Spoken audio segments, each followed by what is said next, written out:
Welcome to The Street Porter and the Philosopher. I'm the philosopher Rebecca Lowe. And I'm Henry Oliver.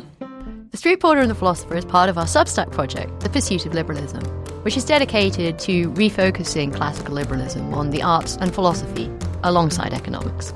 This is our first podcast season, and it's all about liberalism and the arts. We're covering everything from paintings to novels, the reading crisis, to the future and even the idea of liberal culture. We've applied a division of labour, under which we each speak with some fantastic guests. We've got academics, writers, an editor, even a bureaucrat.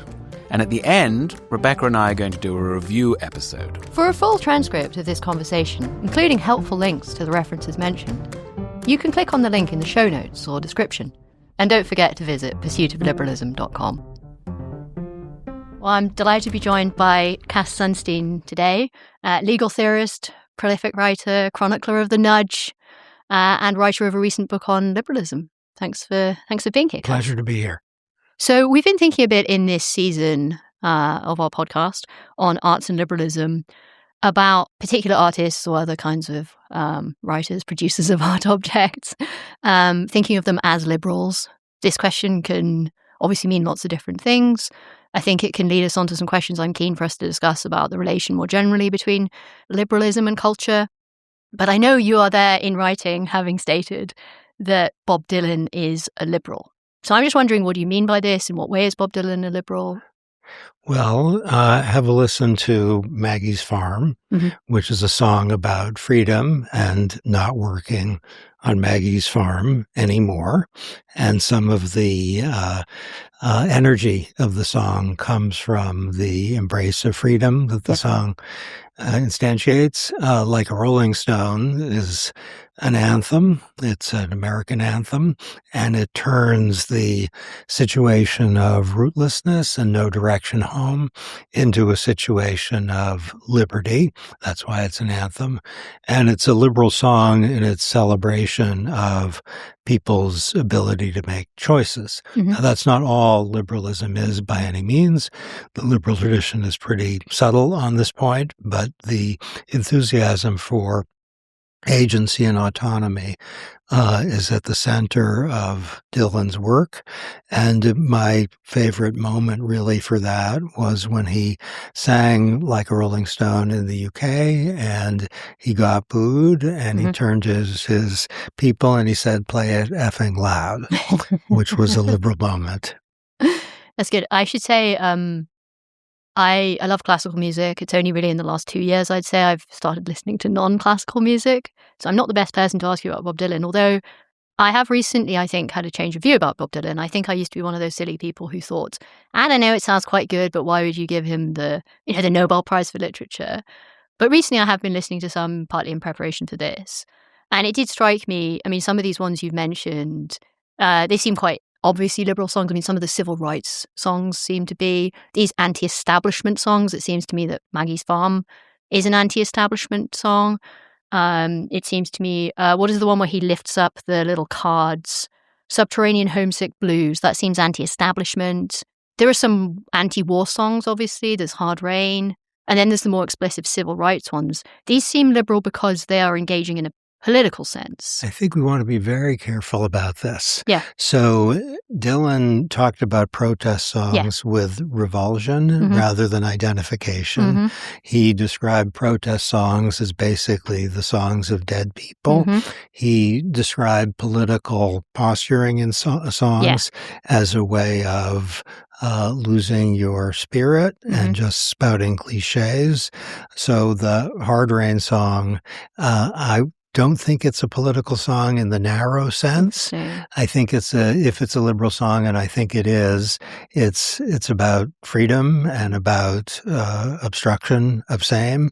If you hear other early songs that have a political dimension, notice their longevity is that the spirit of the song much outruns the moment for which the song maybe was written.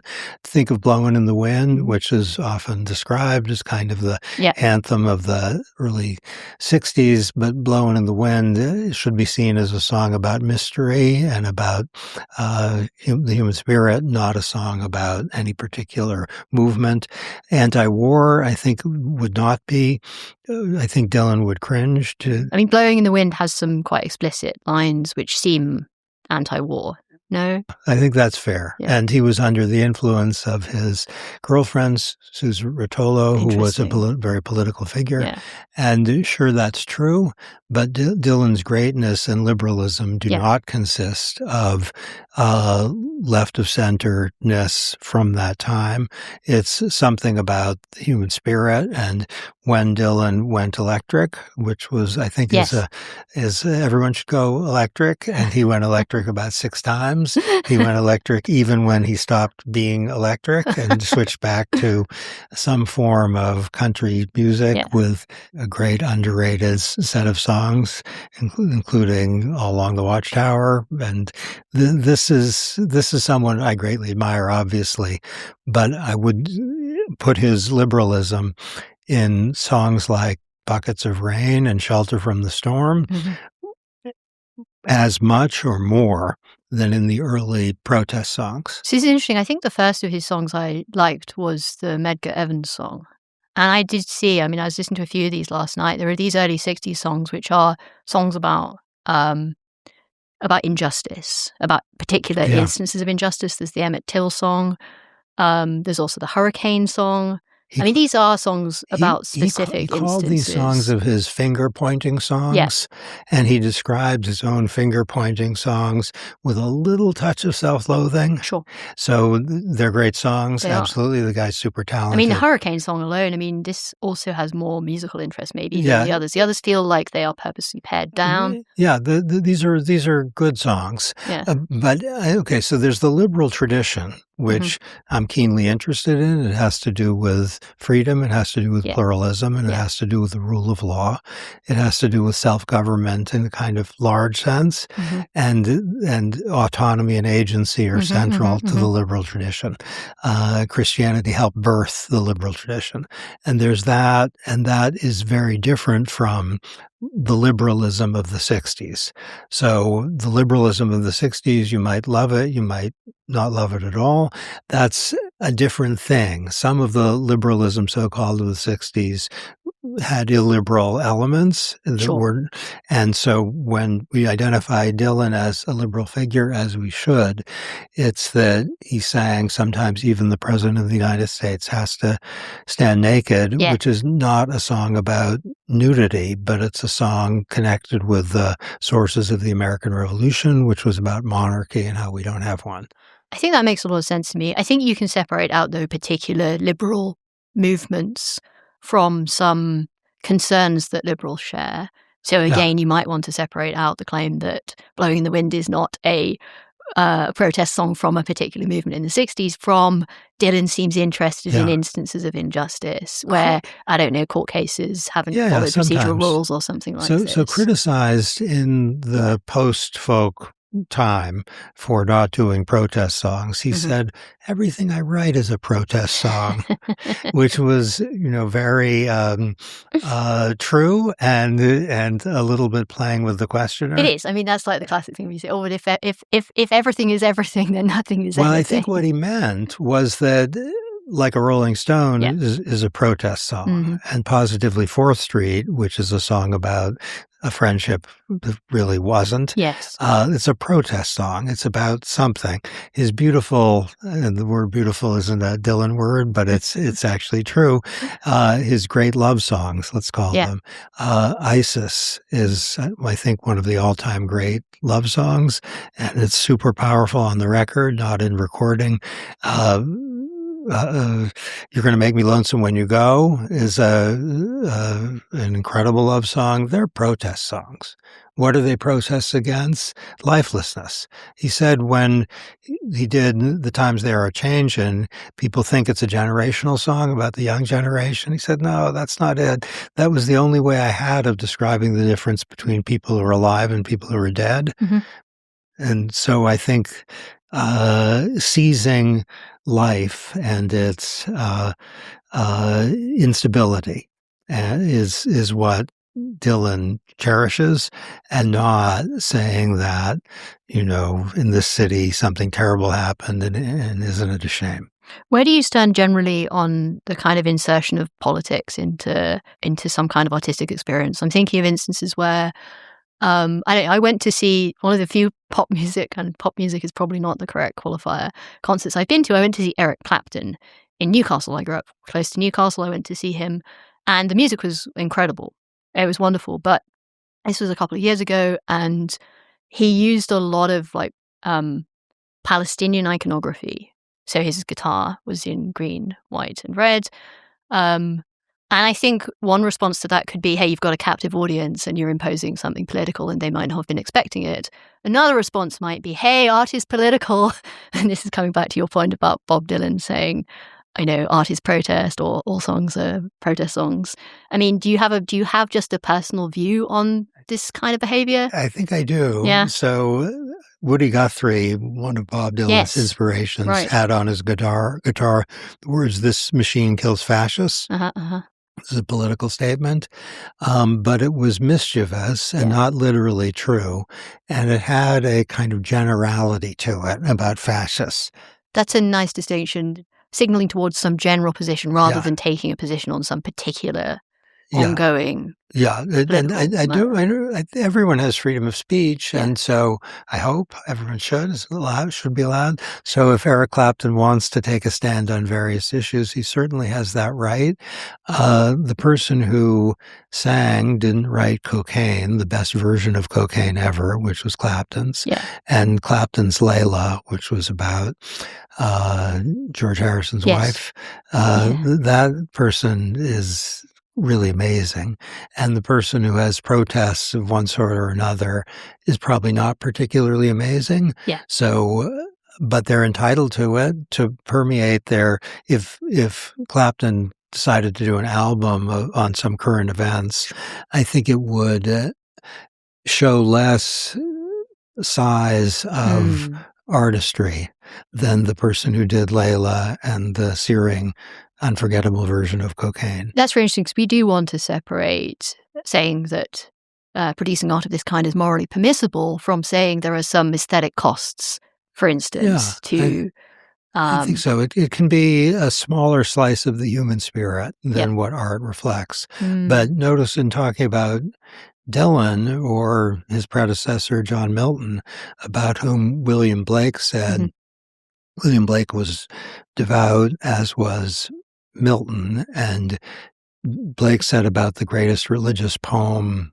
in the English language, Paradise Lost, the reason Milton wrote at liberty when speaking of Satan and devils, and in chains, in fetters when talking about God, was that he was a true poet and of the devil's party without knowing it.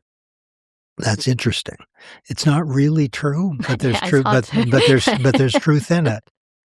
Satan kind of steals the show, which makes Paradise Lost great because it captures something about the complexity of human life. We have now these extra interesting questions, I think, about the role of what we might want to think of as like moral matters, right and wrong, good and bad, within art.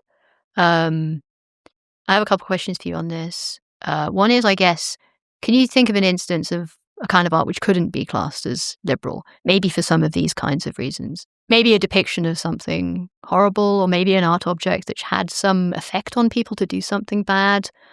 Would that kind of art automatically be discounted as being liberal? Or could you still say, oh, but maybe it represents freedom in some sense? Or, are there some lines here? Is there some substantive element a piece of art might have to do with some kind of moral claim which you think would prevent it from counting as liberal? I think we'd say Riefenstahl's Triumph of the Will isn't a tribute to pluralism and the rule of law and freedom. So that would be a defining non-liberal work of art. Communist propaganda, which has an artistic feature, or fascist propaganda, wouldn't be liberal works. I think it's important to distinguish between a political conception of liberalism, which I would associate with pluralism, freedom, the rule of law, also democracy and separation of powers, which many works of art we might call liberal or not would really not take a particular stand on. This seems to me like then we might be limiting the claims about whether a piece of art is liberal or liberal to something which has some quite explicit depiction. So like has to have like text saying things, or it needs to depict something. If something's more abstract, it's going to be hard to apply this analysis. So this might be not useless distinction. So there are liberal principles which are defining of liberalism as a political tradition. So Hayek and Mill and Rawls and Friedman and Susan Oken all liked certain things. They shared these things. And then if art takes a stand on at least some of these things, it's not going to be very interesting or very artistic.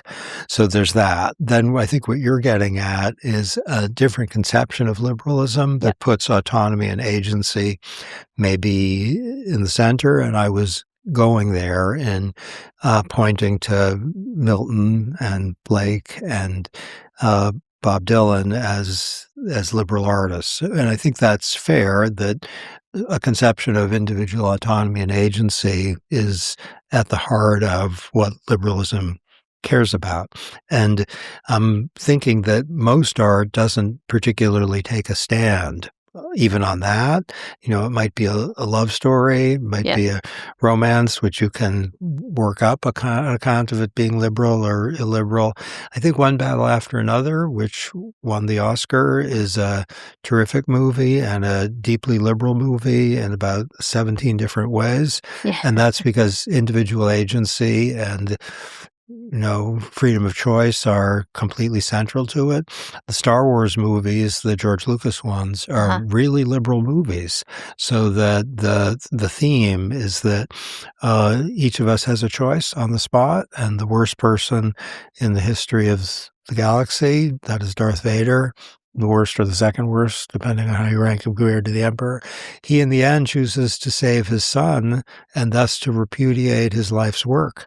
And the idea that the movies, drive home is that all of us have a choice. That's Yoda's thing. That's Obi-Wan's thing. And while these aren't, the most elevated works, I admire them greatly, and they have a liberal, their beating heart is liberal. So I should admit at this point, I've also only ever seen one Star Wars film, so I'm not massively well placed. The day is young. So tonight you can go to the theater, and some theater is playing both Bob Dylan, the concert from '64, and followed by Star Wars A New Hope.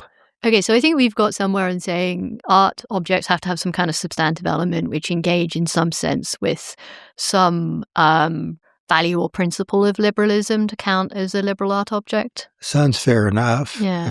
But because the liberal commitment to agency is so central, if you have a story which is a completely apolitical story in which choosing plays some big role. There's a movie called Begin Again, a very underrated movie where the woman star at the end doesn't get together with the guy, and I'm spoiling it. It's great. She goes off riding. I've got all of those Star Wars films to watch first. She rides off on her bicycle. I'm giving away the ending. And that's an exercise of freedom. And it's a little disappointing to the audience who wanted them to get together. But it's an exercise of freedom, which is kind of perfect in context.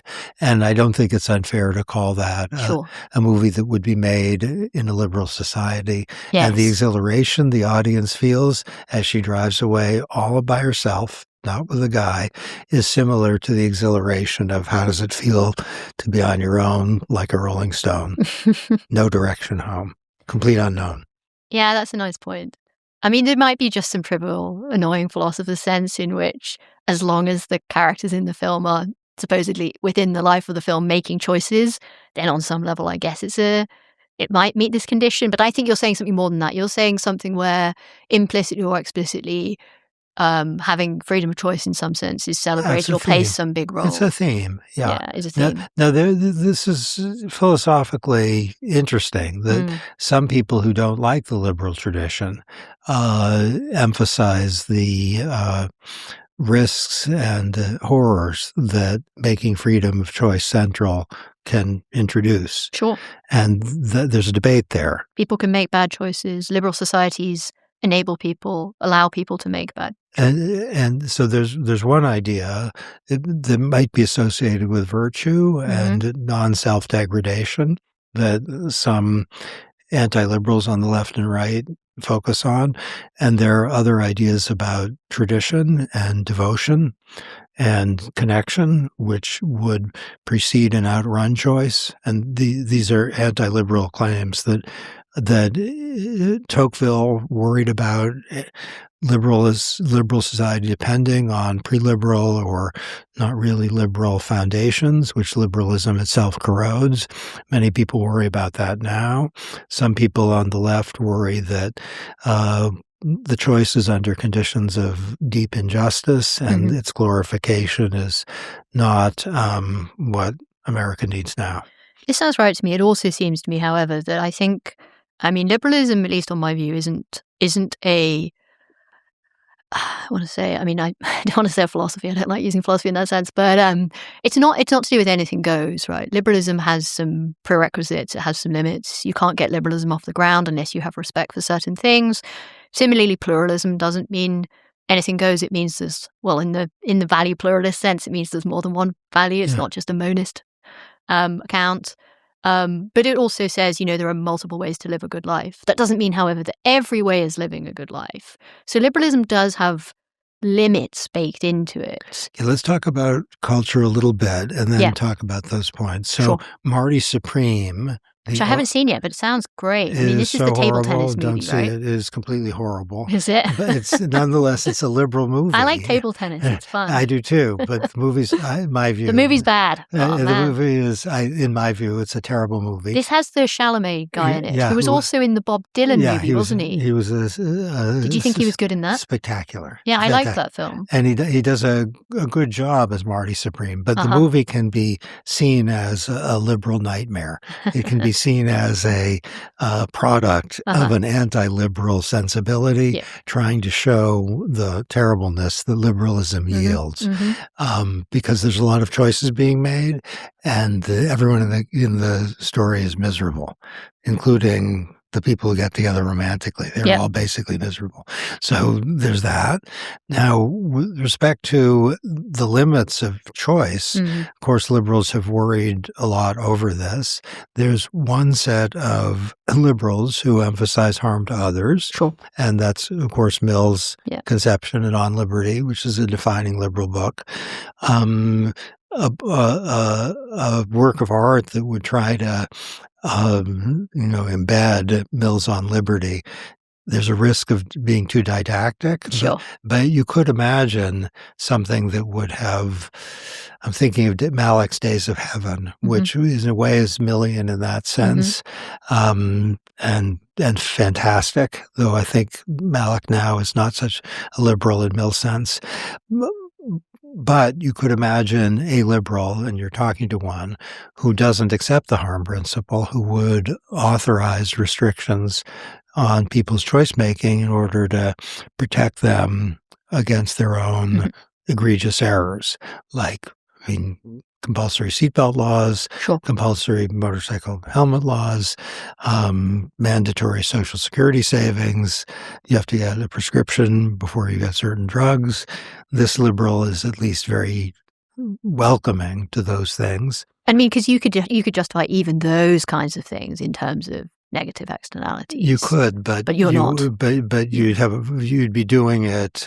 It would be a little bit desperate because whether you could cash it out in terms of externalities. I mean, like if you don't have seatbelt laws, you have higher costs on the healthcare system because more people die unnecessarily. And then they die young, and it might be the healthcare system on balance is a winner. So the young deaths might be externality reducing. So the motivation for these laws is that people suffer from what I would call behavioral biases. And you could make a movie about that. Sure. It would be a didactic movie again, but there are certainly cultural products that are. There's an old movie about addiction that I think won an Academy Award. I'm seeing the actor and the actress, but I'm not remembering the name.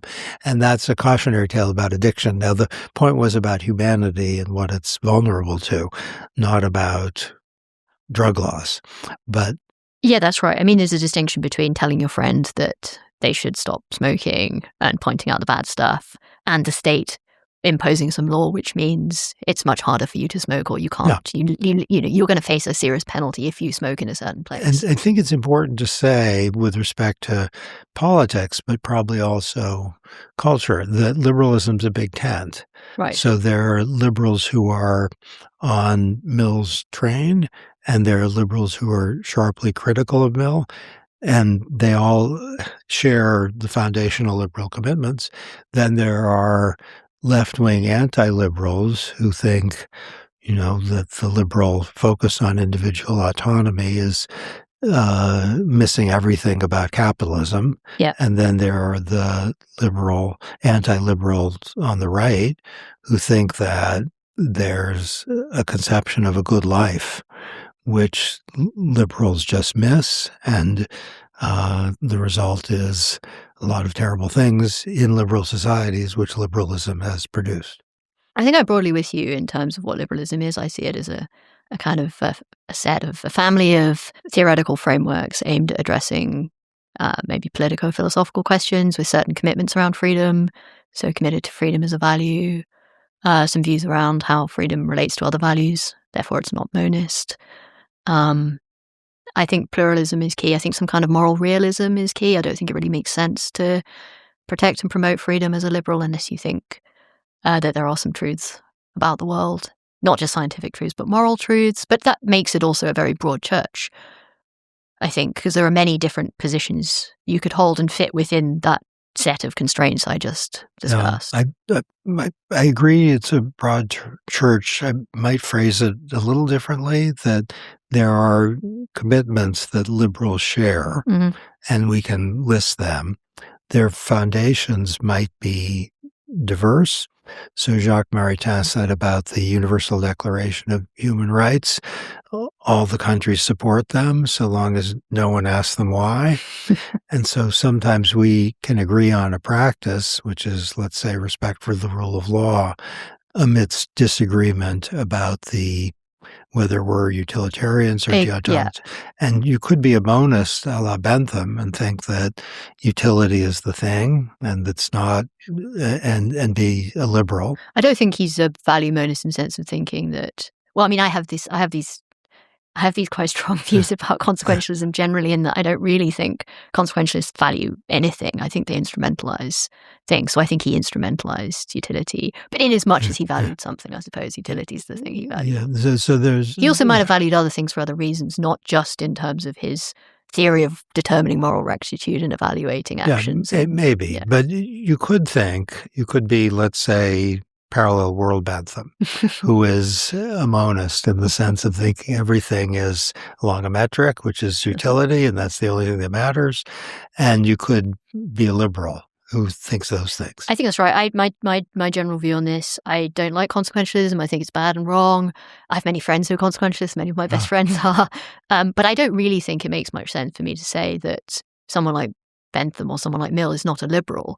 Broadly, because liberalism seems to me to have a lot of use as a historical descriptor and to be able to track certain types of views over time. Well, I would say that if someone is committed to pluralism, meaning respect for diverse ways of living, not necessarily value pluralism, and respect for freedom of speech, freedom of religion Yeah. and markets. Yeah. If you don't like markets at all, you're highly unlikely to be a liberal. You can like markets in the way that the New Dealers do, and which is plenty, but not only, and still be a liberal. I'm a New Deal enthusiast. Or you could be, and you'd better be, committed to the rule of law. That's defining. So those things are commitments, and they don't say anything really about historical origins or periods. They're commitments, and Hayek is enthusiastic about those. So is Rawls. Susan Oken, a feminist, is very much in the liberal tradition, and so are people who aren't particularly feminist or aren't feminist at all. Yeah, let's talk a little about then, if we're going to talk about the relation between liberalism and culture, we should also talk about what culture is. It seems to me there's some general sense in which you might say culture is X in relation to any society. It's something to do with norms or institutions. There's a second related sense in which you might say this particular place has this particular culture, and then you're making some descriptive claim about how X on the first understanding is cashed out in that place. And then there are some even narrower senses where it's to do with something like particular kinds of social norms around maybe how you spend your time, leisure, art objects, these kinds of things. I think probably if we want to talk about the relation between liberalism and culture, we maybe want to talk about the third of those things, but maybe that's wrong. When I say to you, what do you think is the relation between liberalism and culture? Where do you think the valuable conversation lies? Well, I thought the direction you were going was to talk about like music and literature and art, but it's also instructive to talk about how people relate to one another, what the norms are. Are people considerate? Do they follow norms of reciprocity? Do we see violence? Do we see drinking? Do we see smoking? There drug abuse? So all of these are productive. In terms of the relationship between liberalism and culture in the second sense, like norms and how people relating to one another, one of the most vivid set of objections to liberalism, which David Brooks is keenly interested in and Patrick Deneen is more than interested in, is that liberalism chews up culture that liberal societies need because liberalism values choice and autonomy.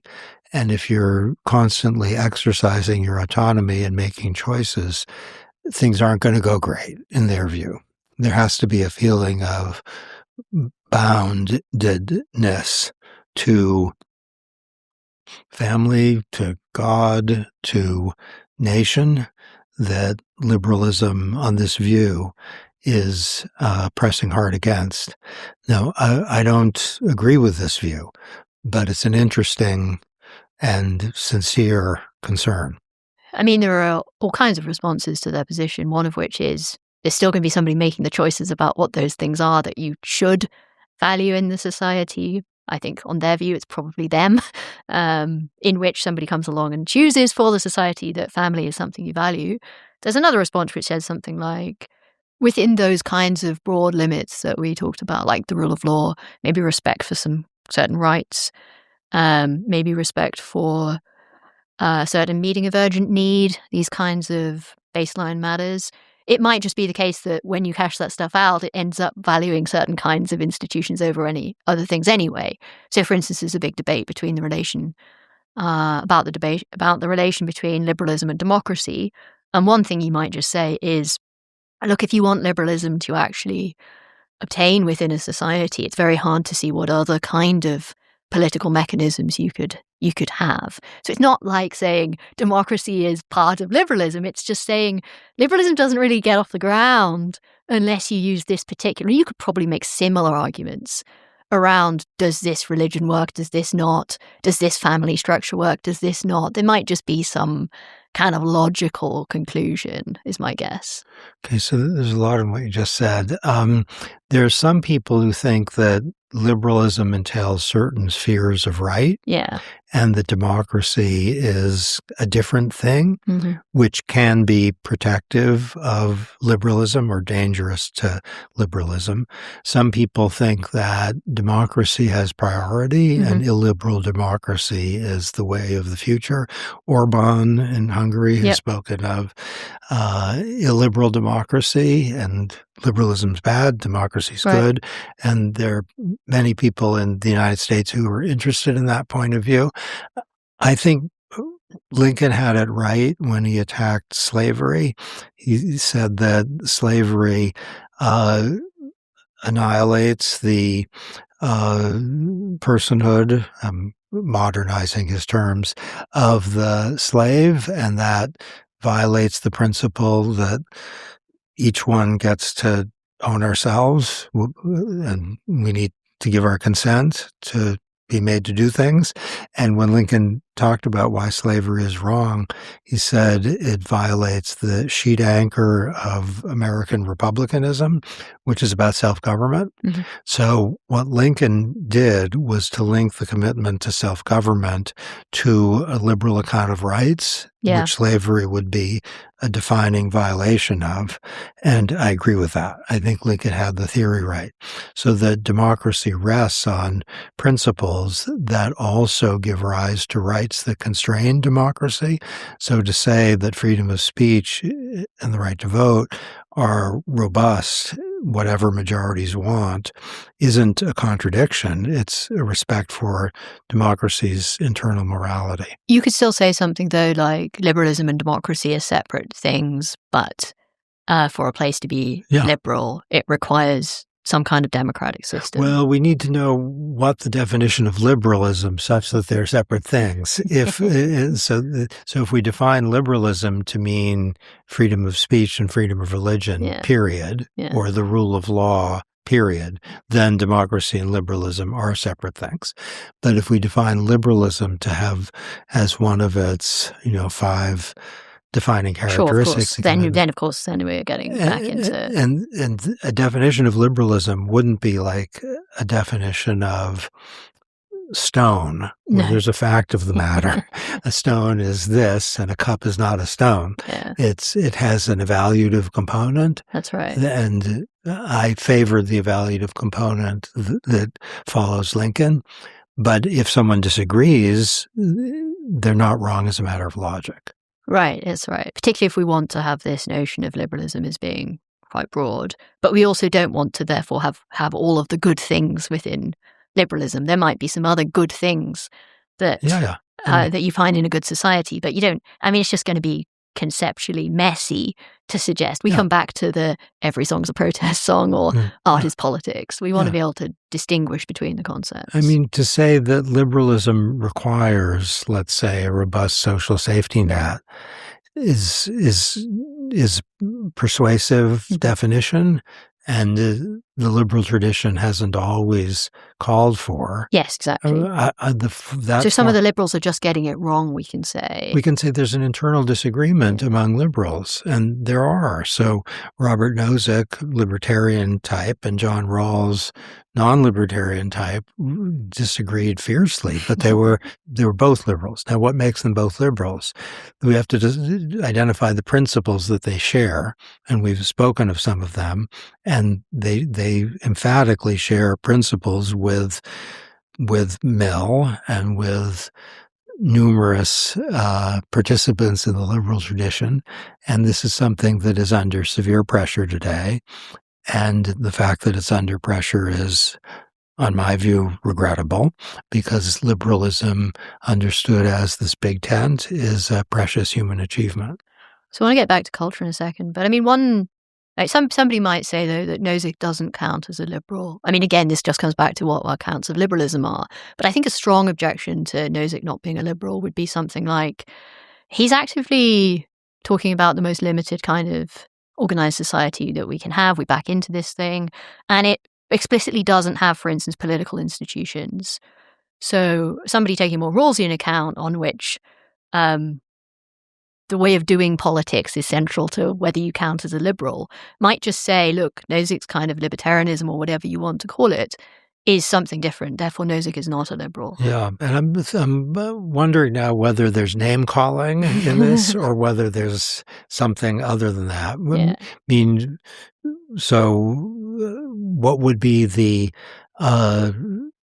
criteria by which we would assess the truth of the statement that Nozick is not a liberal but Rawls is, or Rawls is not a liberal but Nozick is? Sure.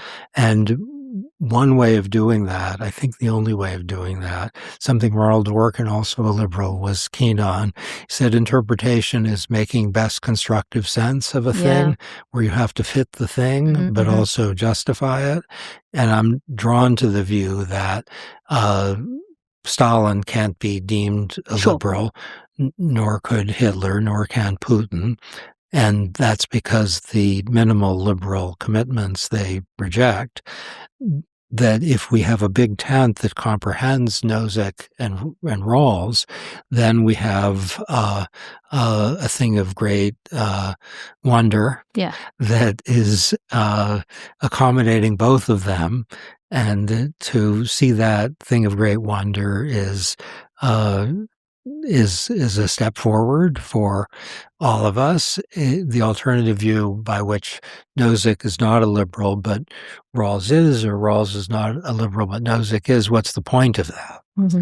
It has a narrower conception of liberalism, and what good does that do? It would be maybe analytically purer to say that Nozick is a liberal of an extremely libertarian kind, and Rawls is a liberal of a trending hard towards social democratic kind, and they disagree a lot, and the disagreement is not trivial. Just like among socialists, there's extremely severe disagreements.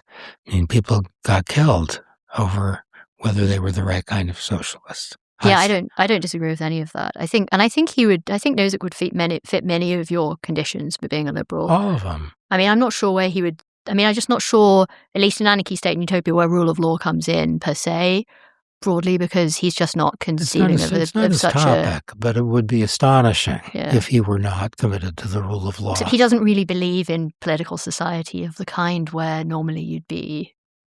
Well, you'd need to prevent murder. Yeah. I think his state would prevent murder. Yeah, although it depends on how it would prevent murder, whether that would be a matter for centralized law or whether that would be a matter. But anyway, let's just go back a second to the relation between liberalism and culture. So it seems to me a couple of claims which people often make, which seem like very reasonable claims, are things like liberal societies tend to produce more diverse art, something like that.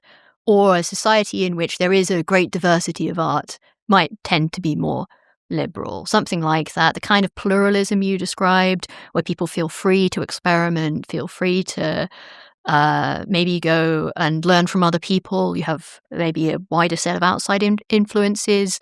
I mean, somebody might say we can think of instances of great art in non-liberal societies, but my bet is if you want to get some causal kind of relation between the two, maybe going for something like the diversity of art might be a good way in. Do you think that's fair? My intuition is with you, Yeah. but I'm very cautious about my own intuitions. So I have on my door in my office the words, it's not a matter of thinking, it's an empirical question, and I don't have the data. And that's from Danny Kahneman. And as you were talking, I was thinking, could we run a randomized controlled trial with a liberal society, call it Italy, and then an illiberal society, call it Italy, and see which produces more diverse art? Yeah. Intuition strongly suggests that the liberal one would. We need to specify in what ways the illiberal Italy is illiberal. If it's illiberal in the sense that it doesn't allow freedom of speech. Sure.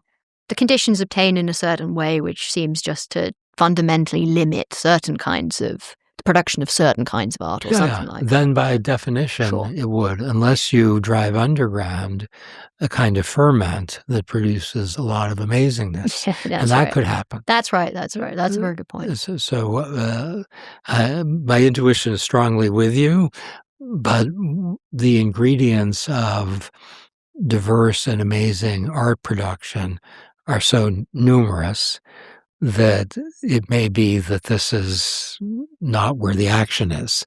But maybe it's important. If you had an illiberal society that said there's only one kind of art and it has paintings of the Führer, that's not going to have much diversity of art. That's right. If you have an illiberal society that says that, we're private property, we're not really going to respect that much. If possible, you have a tremendous flowering of art. Yeah. Maybe not, because the incentives would be reduced because people couldn't keep the proceeds of their work. But I tend to be, I'm being fussy here. I like the fussiness. I'm a philosopher. It's good. I tend to be supportive of the view. Yeah. I'd like to think, given that we don't have randomized controlled trials, what do we know about times when culture has flourished, and has this been under liberal circumstances? So my unconscious might have chosen Italy because I'm thinking of the amazing cultural products, and I believe that Da Vinci was not at risk when he was producing the various things, but there's a lot of constraint in some periods of where you have to, obey certain rules, and that can be liberating for great artists. So this is a little messy. Yeah, I like that. An interesting normative question that arises, I think, is to do with the extent to which the state is involved in art production. So there's this big question. Ronald Dworkin has this nice, I think quite underrated paper. It's called, was it Can a Liberal State Support Art? I don't know if you've read this. It's a long time ago. Yeah, I think it's a good paper. I don't really agree with where he lands, or at least I think he gets a bit fuzzy. But the really useful bit, I think, is he has these kind of two approaches he sets out at the beginning. One is he calls the economic approach, on which the people should get the art that they want. So demand basically is used to determine what art people want. Now, of course, he addresses objections to this about indeterminacy. Maybe the market doesn't show what the public want. And then he has the alternative approach, which he calls the lofty approach, I think. And this is the public should get the art that the public need or that the public should have. And this entails some people getting involved and saying, hey, there's no opera anymore because people won't pay for the tickets. Therefore, we need to subsidize opera. So really, these are actually, what he's really saying, I think, rather than how much should the state get involved, he's saying here are some methods for thinking about how we would determine how the state should get involved. These are both very interesting, but they both, I think, hinge on this idea of what do people value, whether it's the public through the market mechanism or whether it's these people imposing what they think the public should value. I think a third approach is something like the public have the right to know certain kinds of art object. This maybe gives us another route in. Where would you start if you were thinking about this thorny question of, particularly within the liberal state, interference within the production of art such that the public benefit? Okay, so there's the market, I think, should be our foundation. Mm-hmm. Restriction on art should be very limited. What kind of restrictions do you think are permissible? There's libelous art. Yep. If there's art that is part of a criminal conspiracy where there's signaling. If there's art, this would be a little subtle, but there's art that's an effort to fix prices. If there's art that is an effort to bribe. So if anything falls within the standard domains of prohibition, if there's art that involves child pornography, these are all regulable under U.S. law. So but they're narrow categories. Yeah. And it might and be... they're tracking other things, aren't they? They're not saying it's art per se, it's that the art is being used in this way or the art represents. Or it might be the art is understood by those who see it as an effort to produce a conspiracy to fix prices. It'd be pretty adventurous and maybe not the best way to fix prices. So probably doomed and futile.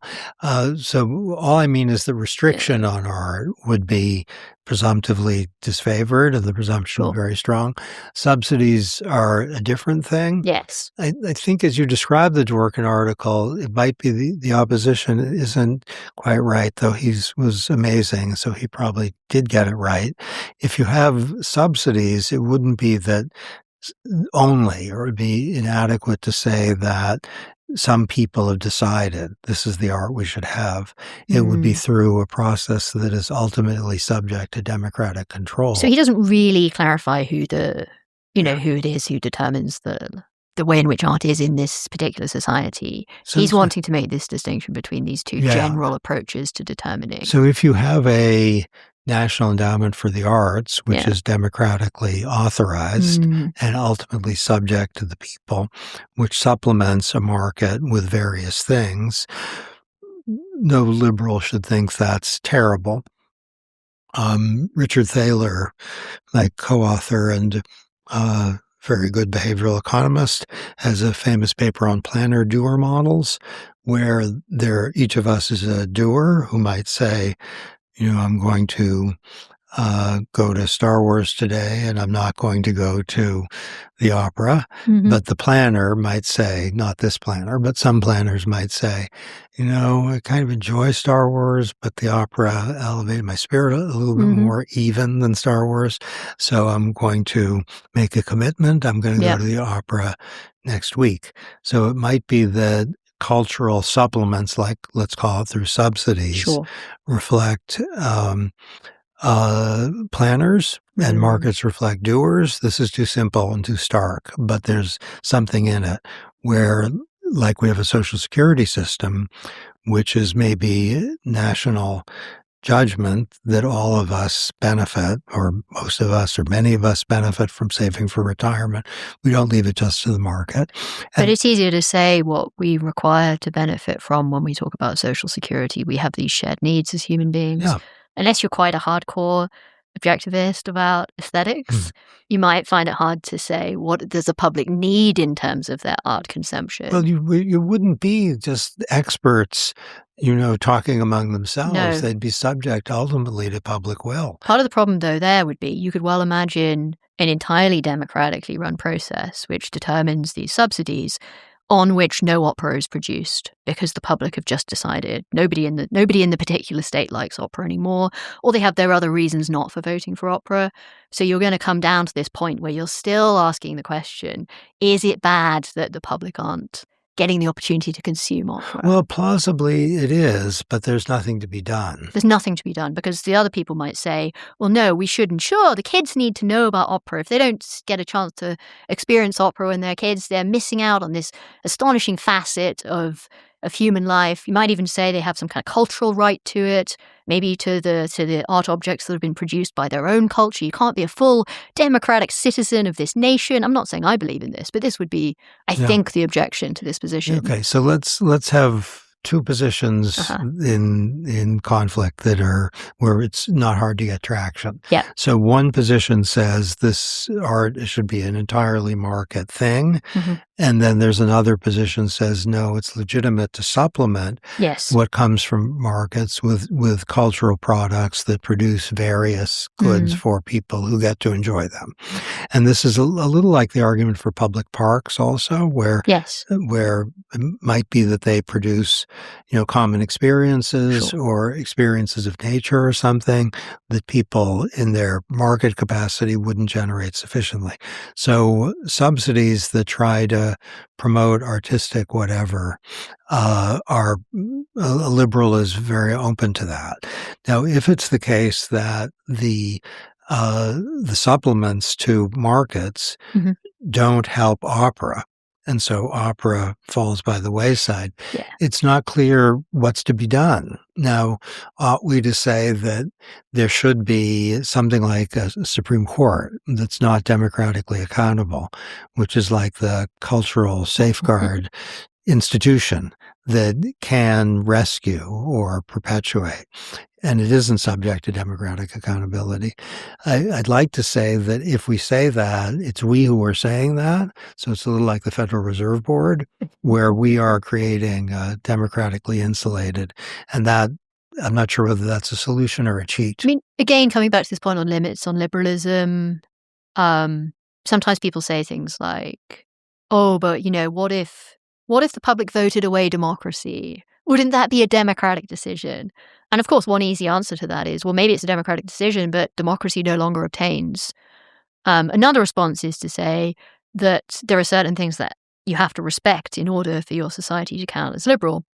So when, again, we're talking about something like a law being passed around some kind of, I mean, you just think of an easy example. Go back to murder, for instance.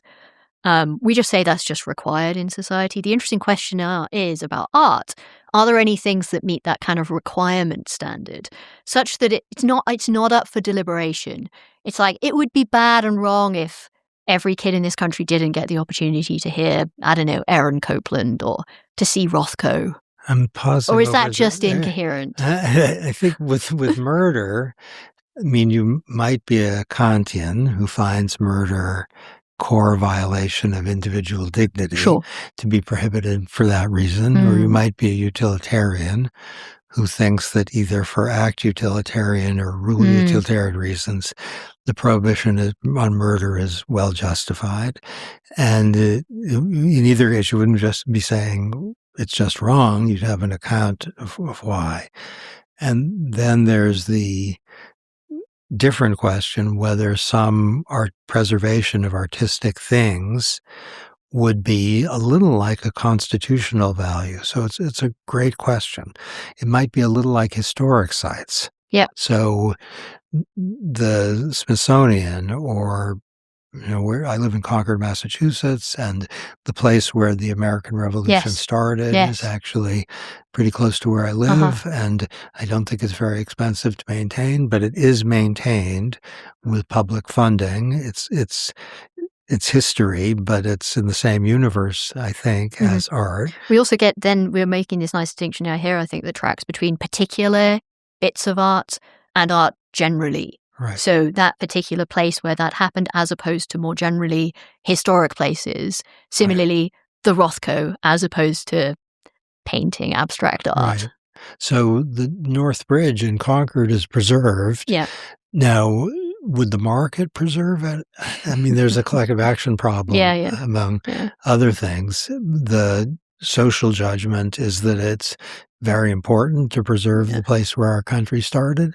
And so we're not having any tension between liberal principles of democracy and liberty. And I think that's how it generally will work. You're rightly pressing on what if the democratic process doesn't protect those things, then it's profoundly to be hoped that participants in democratic process cry out, this is part of our heritage, or this is something from which we would collectively benefit. I'm thinking a little bit the art question has a planner doer, where on reflection, you might think, I want to preserve this, even though today this isn't how I want to spend either my money or my time. And often when things are working well, the democratic process embeds widely shared collective judgment. It might just be interest group stuff, of course. If we don't have that, then I think the only practical thing to do is either to create an institution, which is the art preservation institution, which would be democratically created, and therefore we don't have any problems, or have something like a constitutional solution. And some nations have things like this. Sure. We haven't needed one yet. So you're saving that option down the line. I have one last question for you. It's a little off down a slightly different track. So I recently read your very nice paper, I think from 2003, called Can Animals Sue? So from memory, the large part of this article, you make these three nice arguments about human standing to support animals effectively through the legal process. But then at the end, you make this nice claim. I wrote it down because I didn't know if I'd remember your exact wording, but you said, and bear in mind this is now 20 years ago, you said it seems possible, however, that before long, Congress will grant standing to animals to protect their own rights and interests. So after you've made these nice arguments about the standing of human beings to bring suit in relation to animal welfare concerns, you make this very interesting claim. And I was very convinced by the way you argued for it, actually.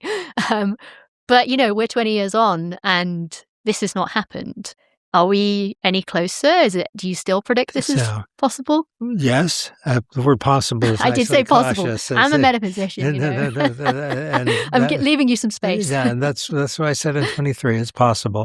I'm writing a book right now called Animals Matter, which is great on exactly this general topic. Great. And there's a chapter on use of law to protect animals from egregious violations of their rights. I think we're heading in that direction. So compared to 20 years ago, the widespread agreement that at least some core of rights are rightly enjoyed by non-human animals, that's emerging.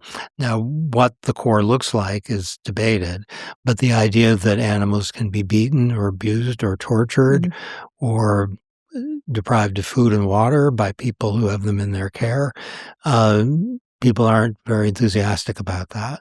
And we're seeing this is something I've seen kind of close up in various places. We're seeing an upsurge in human focus on at least minimal decency towards non-human animals. And because technologies of various sorts are emerging that allow people to, get what they want, like good tasting hamburger-ish stuff, or scientific experiments, maybe with the help of AI, that don't involve torturing dogs. I think 40,000 dogs are subjected to really horrible, right? Unspeakably horrible. That shouldn't happen.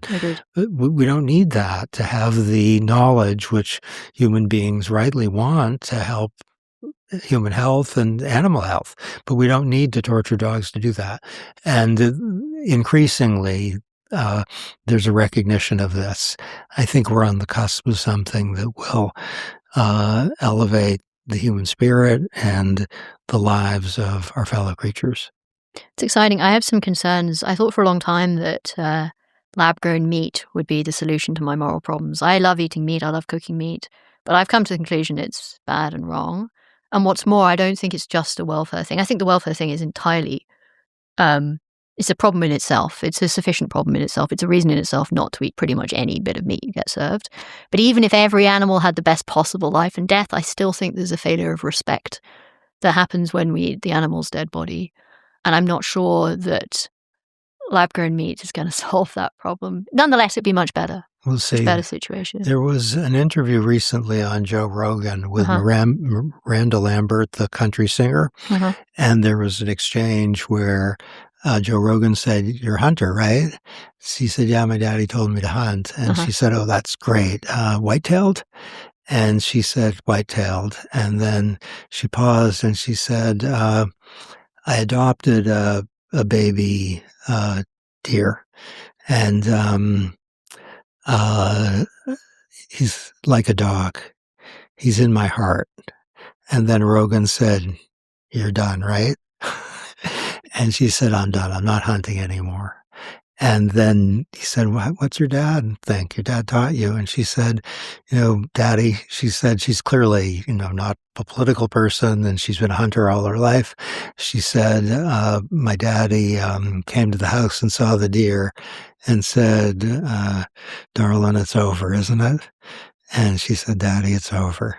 And it was an extremely beautiful exchange, a little like what you were describing about yourself, where, even if it was a painless killing, Problem is, I still eat meat. She was saying, I'm done. I'm not going to hunt anymore. And we're seeing things like that at a remarkable pace. So I'm excited about your book, partly because I think liberals haven't taken non-human animals seriously enough. I've been waiting for a long time for a really good animal rights book by someone who believes in rights. I mean, Peter Singer, I disagree with his consequentialism. I think he's done a lot of good for the world in terms of pointing up the evils of factory farming. I hate many of his other views. But I think it would be exciting for a liberal who believes in rights to write about animal rights. I tried. Book's coming out in about 9 months. Well, thank you so much, Cass. Thank you for being here with us. It's been a great conversation. Hope you'll come back and join us another time. Thanks. I greatly enjoyed it. Thank you. To find more episodes of The Street Porter and the Philosopher, and the full transcript for this episode, check out our joint Substack, The Pursuit of Liberalism. If you want to know more about each of our work, I've got a Substack and a podcast called The Common Reader, and Rebecca's got a Substack called The Ends Don't Justify the Means, and a podcast, Working Definition. If you enjoy this podcast, please subscribe to our YouTube channel, @StreetPorterPhilosopher. Or you can find us on Apple Podcasts, Spotify, or whatever your favourite podcast app is.